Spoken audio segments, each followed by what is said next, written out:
Hello everyone, today's topic is Code of Civil Procedure 1908. Mainly in this act there are 158 sections and 51 orders, and in that orders also there are so many rules. This section contains the fundamental procedures and they create the jurisdiction, hence a substantive law, whereas because the code of civil procedure, they have some sections. In the sections they have some orders. On that orders you have substantive laws. In that detailed procedure is there, then that the jurisdiction is how they have been excised. That is the code of civil procedure 1908. ఇవాళ topic code of civil procedure act 1908. దీంట్లో మొత్తం ఈ యొక్క చట్టంలో అంటే code of civil procedure చట్టంలో మొత్తం 158 సెక్షన్లు ఉన్నాయండి. దీంట్లో ఒక్కొక్క చాప్టర్ కింద మనం డివైడ్ చేస్తాం. మళ్ళీ ప్లస్ ఇంకోటి ఏంటంటే 51 ఆర్డర్స్ ఉన్నాయి. మళ్ళీ ఒక్కొక్క ఆర్డర్లో ఏమేమి రూల్స్ అండ్ రెగ్యులేషన్స్ ఉంటాయి దాన్ని మనం మళ్ళీ డీటెయిల్గా ఎక్స్ప్లెయిన్ చేసుకుందాం. మొత్తం ఓవర్వ్యూ ఏంటంటే 158 సెక్షన్లు, 51 ఆర్డర్స్. ప్లస్ ఇంకోటి ఏంటంటే ఇది ఎందుకురా అంటే ఇది ఫండమెంటల్ ప్రిన్సిపల్ సంబంధించిన సివిల్ కేసెస్కి code of civil procedure act 1908ని ఫాలో అవుతాం. ప్లస్ ఇంకోటి ఏంటంటే ఇప్పుడు ఇది ప్రొసీజర్ లా, కానీ దీనికి సబ్స్టాంటివ్ లా ఎందుకు అంటున్నాడు ఇలాగ అంటే సబ్స్టాంటివ్ లా అంటే ఈ రూల్స్ అండ్ రెగ్యులేషన్స్ ఉంటాయి కదండి, ఏదైతే code of civil procedure sections ఉంటాయి, కానీ ఇక్కడ ఆర్డర్స్ అండ్ రూల్స్ ఉంటాయి. దాన్ని సబ్స్టాంటివ్ రూల్స్ కింద డివైడ్ చేసేసి మనం మాట్లాడుకుంటాం. దాని ద్వారా ఈ యొక్క జ్యూరిస్డిక్షన్ పర్సన్ అనేది ఎలాగ ఎక్సైజ్ చేస్తున్నారు లేకపోతే ఎలాగ డీల్ చేస్తారు అనేది జరిగిద్ది. ఇది code of civil procedure act 1908 యొక్క డిస్క్రిప్షన్. Code of civil procedure act ప్రకారం 1908 ప్రకారం mainly there are 158 sections are there. In that preliminary, section 1 to section 8 explains. In that short title, long title, interpretation and the codes, decrees, this has been explained in the preliminary part. And then section 9 to section 14 explains the jurisdiction courts and res judicata. Jurisdiction courts is nothing but each and every case some jurisdiction, that is the limitation of the area. So that, and what is the meaning of res judicata? Res judicata is nothing but if a problem between the appellant, that means plaintiff and defendant, in that problem has given by the solution in the particular court, there is no going for the further court on the same problem on the same parties. That is nothing but res judicata. Under next place of suing, that means on which courts and which places and which institutions you have to go into the sue on particular persons. Next, initiation of suits. Which institution? That means court. In that courts there are so many courts in the first class magistrate, second class magistrate, like sessions court, like so many courts are there. On that courts, pecuniary court and summons and discovery. Summons is nothing but giving notices to the plaintiff have as sue on the defendant, that the court given summons to the defendants. Next, judgment and decree. The judge will give a judgment and decree, nothing but the persons who is the favor of got a judgment is nothing but a decree holder. And interest, here nothing but the interest is nothing but interest is the point of the civil courts. Next, costs are nothing but when we are going to file the case and suits, in that point they have some. Part 2 generally explains that in generally there are so many suits and there are partition suits and money suits. Property belongs to movable and immovable property, that will be discussed in general. And the courts by which it decreases may be executed, that means court given the decreases, in the decreases that can be executed according to these sections and these part 2 in the point. Questions to be determined by the court of executed decree. At the point of executing decree, the court will ask some questions on that sections only. And limit of time for execution, section 48 has been repealed. Code of civil procedure act 1908లో చూసుకుంటే ఇక్కడ preliminary అంటే ప్రాథమికంగా కొన్ని ఉంటాయి. ఏమంటే short title, long title, interpretation, codes, decrees, judgments గురించి మాట్లాడతారు. దీనికి చెప్పబోయే ముందు ఈ కోడ్ ఆఫ్ సివిల్ ప్రొసీజర్లో వాది ప్రతివాది ఉంటారంటే, వాది అంటే కేసు వేసేవాడు అంటే, ప్రతివాది అంటే కేసు ఎవరి మీద అయితే వేస్తారో వాడిని ప్రతివాది అంటారండి. ఇంకో పాయింట్ ఏంటంటే ఎవరైతే కోర్టులో కేసు గెలుస్తారో వాళ్ళని డిగ్రీ హోల్డర్ అంటారు. డిగ్రీ హోల్డర్ కోర్టులో ఎవరైతే కేసు ఓడిపోతారో వాళ్ళని జడ్జిమెంట్ డెటార్ అంటారు. ఇప్పుడు మీ అకౌంట్లో డబ్బులు క్రెడిట్ అయితే క్రెడిటర్ అంటారు కదా, ఇక్కడ డిగ్రీ హోల్డర్ అంటారు. అదే డబ్బులు కట్ అయితే డెబిట్ అవుతాయి, అంటే డబ్బులు డెబిట్ అవుతాయి అంటే కట్ అయినట్టే కదా. అలాంటప్పుడు ఇక్కడ ఇతనికి జడ్జిమెంట్ అనేది కట్ అయింది కాబట్టి ఇతన్ని జడ్జిమెంట్ డెటార్ అంటారు. ఇదేంటి బాగా గుర్తుంచుకోండి ఈ మాట. Next jurisdiction of the courts and res judicata. అంటే జ్యూరిస్డిక్షన్ అంటే ఒక కోర్టుకి, ఇప్పుడు విశాఖపట్నం కోర్టు ఉంటే విశాఖపట్నం, గుంటూరు కోర్టులో ఉంటే గుంటూరు కోర్టులో, అలాగే విజయవాడ అంటే విజయవాడ రీజియన్ సంబంధించిన కోర్ట్స్ అన్నీ అక్కడ వరకు వస్తాయి. రెస్ జ్యుడికేటా అంటే ఒక ఇద్దరు వ్యక్తులకి, వాదికి ప్రతివాదికి సంబంధించిన ఒక పాయింట్ ఆఫ్ డిస్కషన్లో లేదా ఆస్తి తగాదా కానీ డబ్బులు తగాదా కానీ ఏమైనా అయినప్పుడు, కోర్టులో కేసు జరిగినప్పుడు ఆ కేసు అనేది అదే పాయింట్ మీద ఒక జడ్జిమెంట్ ఇచ్చిన తర్వాత అదే పాయింట్ మీద ఇంకో కోర్టుకి వెళ్ళకూడదు, ప్లస్ అదే పార్టీస్ అదే పాయింట్ మీద సేమ్ కోర్టుకి వెళ్ళకూడదు, అదే అంటున్నారు, సేమ్ కోర్టుకి. Point will be noted. Next place of sewing అంటే ఏ ప్లేసుల్లో మనం ఈ యొక్క వాయిదా, దట్ మీన్స్ కేసుని ఫైల్ చేయొచ్చు. ఎక్కడ ఫైల్ చేస్తాం? కోర్ట్స్లోనే కదా. అది ఎలా ఫైల్ చేయాలో చెప్తారు.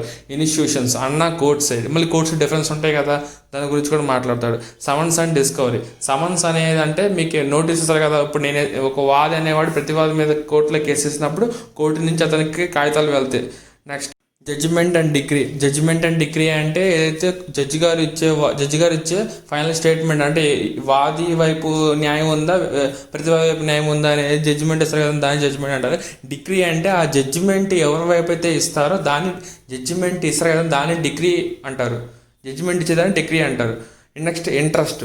ఇక్కడ ఇంట్రెస్ట్ అనే పాయింట్ మనం నెక్స్ట్ డిస్కస్ చేసుకుందామండి.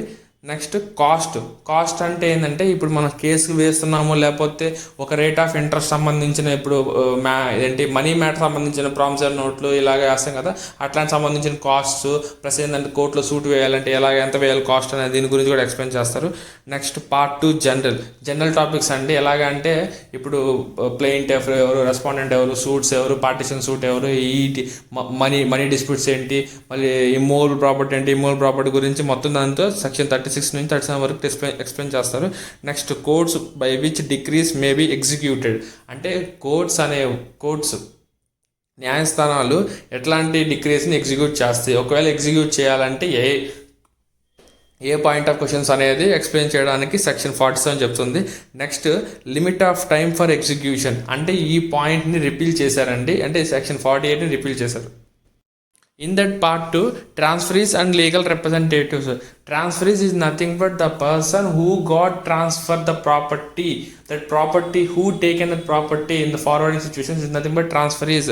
And legal representatives is nothing but each and every person they have a legal representative after he deceased. Next, procedure in execution. In the point of execution, how to execute the decree in the point of execution. That is explained in section 51-54. Arrest and detention. That means the police will arrest some persons, and the police will be at the particular situations in the point of public order or law and order issues. Some persons has been detentioned. That can be explained in section 55-59. And attachments. In the point of movable and immovable property, in the point of money issue, some attachments are there. That can be explained 60-64. And sale. In that sale also same explained. 65-67. Distribution of assets.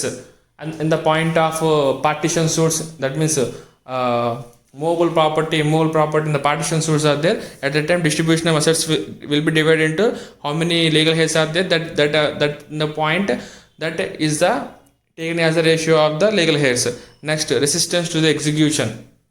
In that execution also, some guys are against execution, some guys are following the execution. So at that point, there is a way having resisting power.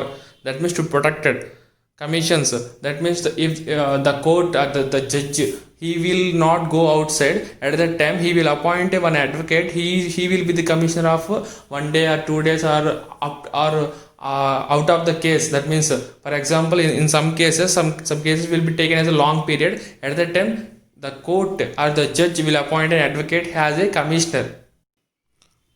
Suits by or against the government or public officers in the official capacity. That is nothing but official capacity. Some persons are suing the public authority or government officers. And suits by aliens and or by against the foreign rulers, ambassadors and envoys. This is also the previous one is the government, and this one is against out of the person. Transferees and legal representatives. ఇక్కడ transferees అంటే ఎవరైతే ఆస్తి దక్కించుకుంటున్నారో ఒక person నుంచి ఇంకో పర్సన్కి ఆస్తి కానీ లేకపోతే ఏదైనా డబ్బులు ఇవ్వడం కానీ ఇలాగ ప్రాపర్టీస్ విషయంలోనే ఈ మాటలు వస్తాయి. సో ట్రాన్స్ఫరీ అంటే ఎవరైతే ఆస్తిని దక్కించుకునే వ్యక్తిని ట్రాన్స్ఫరీ అంటారు. లేదా ఒక పర్సన్ ఇంకో పర్సన్ రాస్తుంటే ఎవరైతే రాపించుకుంటారో వాళ్ళని ట్రాన్స్ఫరీ అంటారు. లీగల్ రిప్రజెంటేటివ్స్ అంటే ప్రతి మనిషికి ఒక లీగల్ రిప్రజెంటేటివ్ ఉంటారంటే అంటే అర్థం ఏంటంటే ఒక తండ్రికి ఒక కొడుకు, ఒక తల్లికి ఒక కూతురు లేదా తల్లికి ఒక కొడుకు ఇలాగా రాస్తారు. Next procedure in execution.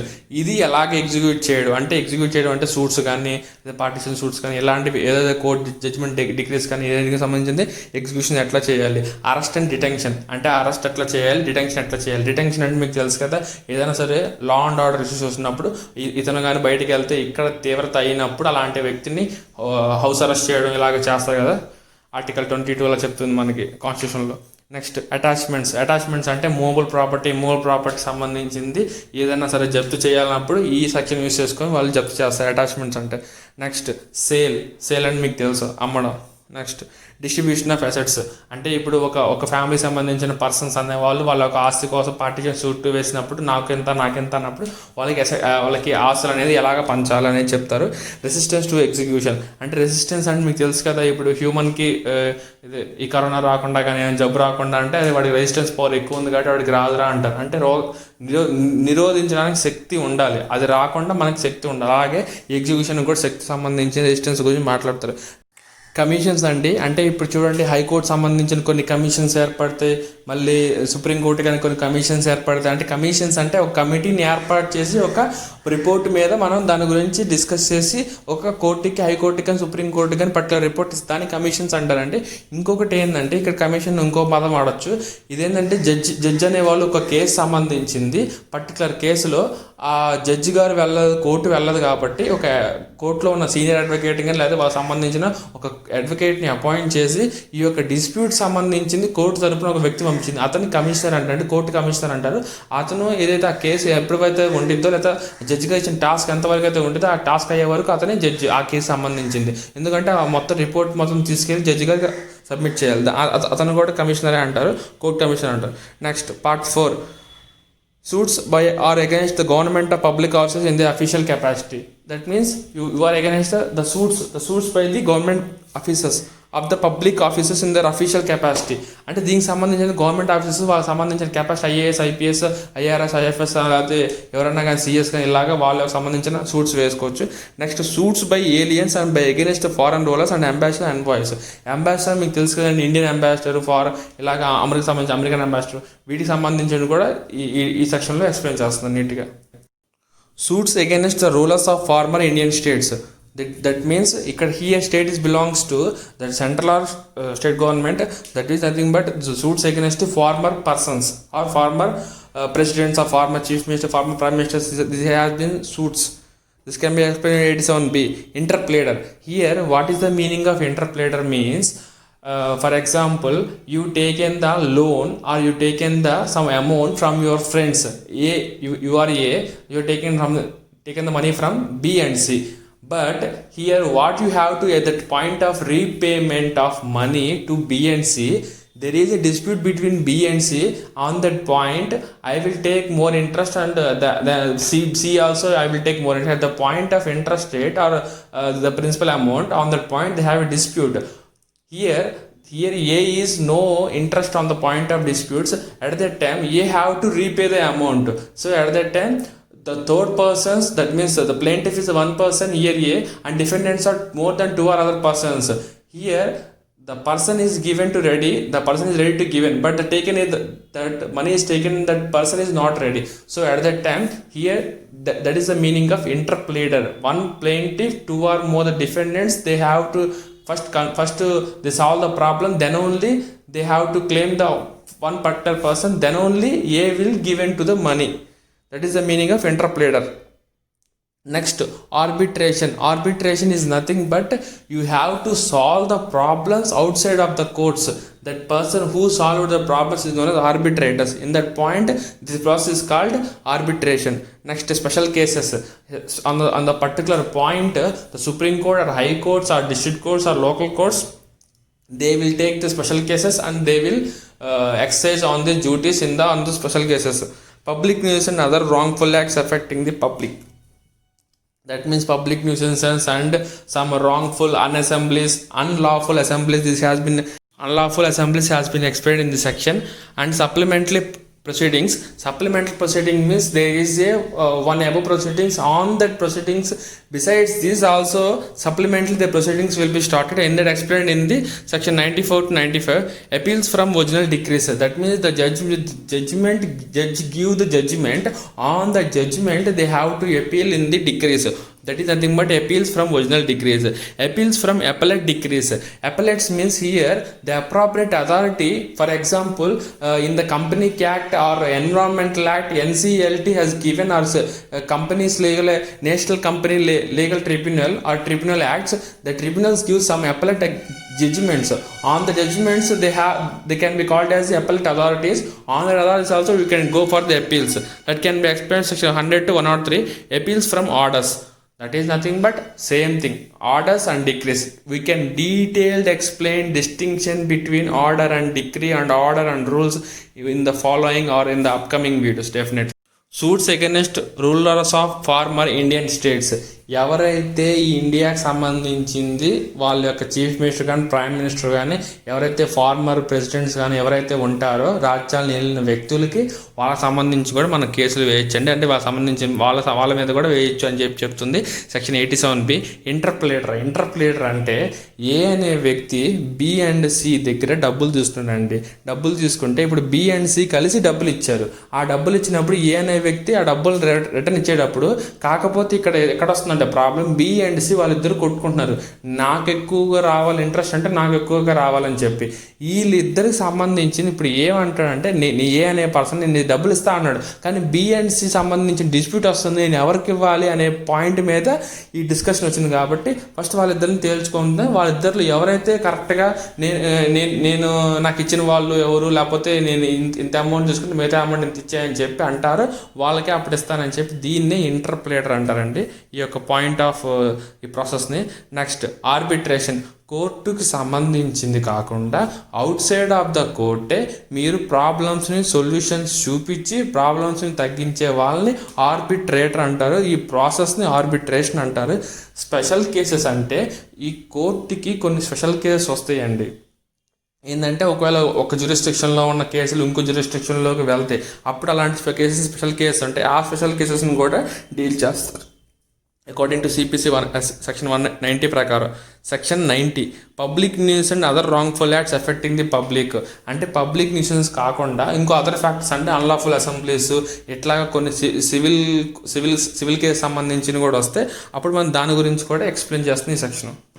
Supplemental proceedings అంటే ఇప్పుడు మెయిన్ ప్రొసీడింగ్స్ ఒకటి జరుగుతాయండి, దానితో పాటు ఈ సప్లిమెంటరీ ప్రొసీడింగ్స్ కూడా జరుగుతాయి. ఇప్పుడు మనం చూడండి, మీరు ఎప్పుడైనా ఆ డాక్టర్ కానీ చెప్పుంటే మీరు ఏం తింటారంటే మెయిన్ కోర్స్ కాకుండా సప్లిమెంట్కి ఏదైనా ఫ్రూట్స్ తీసుకోండి అంటారు. అంటే దాంతోపాటు ఇది కూడా తీసుకోమని అర్థం కదా.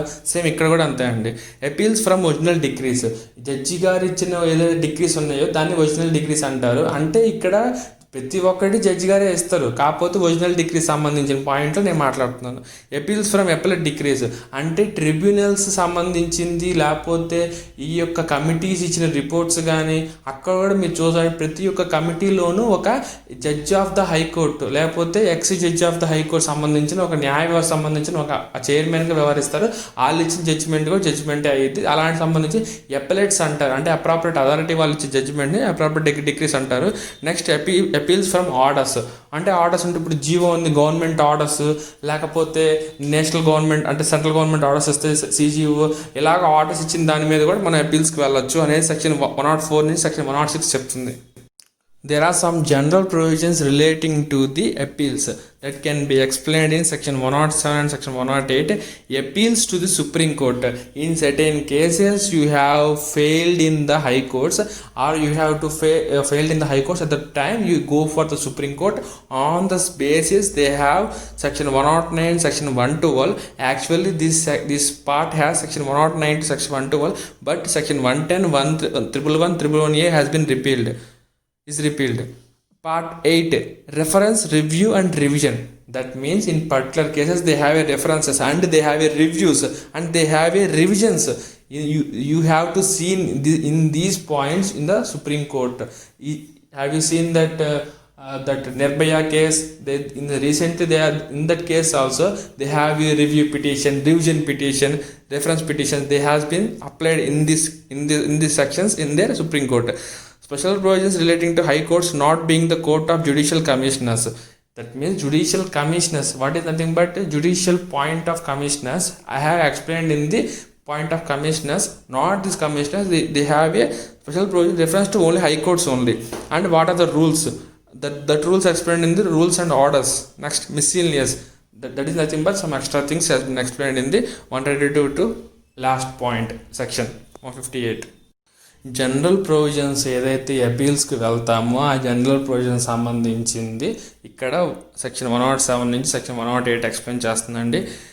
ప్లస్ ఇంకోటి ఏంటంటే హైకోర్టులో ఎవరైతే కేసులు ఓడిపోతారో సివిల్ కేసెస్ దానికి సంబంధించి సుప్రీంకోర్టుకి వెళ్ళాలంటే వాళ్ళకు కూడా అపీల్స్ ఉండాలి కాబట్టి సెక్షన్ 109 సెక్షన్ 112 చెప్తున్నారు. సెక్షన్ 110 111 అనేది రిపీల్ అయిపోయినాయి. Next part 8 reference, review, revision. అంటే ఈ మూడింటిని నేను ఒక కేసులో మీకు ఎక్స్ప్లెయిన్ చేస్తాను. ఈ మూడింటి గురించి ఏంటంటే నిర్భయ కేసులో మీరు కానీ చూసినట్టయితే రీసెంట్గా కూడా చాలా సంబంధించిన ఎవరైతే నిర్భయలో ఉన్న చాలామంది అదే వాళ్ళకి మరణశిక్ష పడిన దీని మీద రివ్యూ పిటిషన్ వేయడం కానీ, రిఫరెన్స్ పిటిషన్ వేయడం కానీ, రివిజన్ పిటిషన్ వేయడం కానీ ఏదో ఒకటి చేస్తూ ఉంటే అక్కడ జడ్జిమెంట్ని మళ్ళీ మీరు చూడండి, మళ్ళీ రివ్యూ చేయండి, మళ్ళీ రివిజన్ చేయండి అని చెప్పి ఇలాగ చెప్పడం చూసే ఉంటారు. మీరు టీవీలో కూడా వినుంటారు. సేమ్ అది గుర్తుంచుకొని ఇది ఇలాగా ఈ పాయింట్స్ అక్కడ ఆ పాయింట్కి లింకేజ్ గుర్తుంచుకోండి. Next special provisions to the reference to the high courts not to the judicial commissioners. అంటే ఏదైతే జ్యుడిషియల్ కమిషనర్స్ ఇందా చెప్పే కదా, కమిషనర్ అంటే జడ్జి సంబంధించింది. అక్కడ అతను జడ్జి కోర్టు రాలేదు కాబట్టి ఒక అడ్వకేట్ని కమిషనర్కి ఏర్పాటు చేసి ఆ యొక్క కేసుని సాల్వ్ చేస్తారు. అలాంటి వాళ్ళని జ్యుడిషియల్ కమిషనర్స్ అంటారండి. కానీ ఈ యొక్క ప్రొవిజన్స్ అనేది ఓన్లీ హైకోర్టు సంబంధించిందే అప్లై అవుతాయి అంటున్నాడు. నెక్స్ట్ రూల్స్ అనేది మనం చెప్పే కదా ఆర్డర్స్ అండ్ రూల్స్లో సేమ్ ఇక్కడ కూడా ఏ రూల్స్ ఉన్నాయండి. నెక్స్ట్ మిస్సిలినియస్ అంటే ఇతరులు అంటే మీకు సంబంధించిన. Thank you for watching the video. Please like, comment and share the video and subscribe to Josh Legal Concepts.